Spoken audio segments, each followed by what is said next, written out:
अब्बे मरे दे नाल गद्दारी ना कर, अम्मा मरी दे नाल गद्दारी ना कर, पुत्र मरे दे नाल गद्दारी ना कर। मेरी उम्र लंघ गई है, मैं कुरान किवें सिखांगा?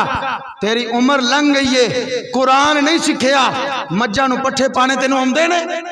तेरी उम्र लंघ गई है, तेनू इन्ना पता कणक नूं पानी कदों लाना है, तेनू इन्ना पता हुण लावांगा तो सड़ जाएगी, तेनू इन्ना पता हुण लावांगा तो हरी हो जाएगी, तेनू इन्ना पता खाद कदों पानी है, इन्ना कम्मां दा तेनू पता है, कुरान पढ़न दा नहीं पता। उम्र लंघ गई है। दीन की गल आवे असीं ते अन्ने चू होए, दीन की जदों कोई गल करे असीं ते अन्ने मूरे चू होए, सानू की पता जी दीन की है, असीं ते जट झटके जे बंदे अन्ने चू होए। असीं जदों दुध चो के शाम नूं घर खड़ना उदों ते अन्ना नहीं हुंदा, सीधा अपने घर ही लैके जाना है।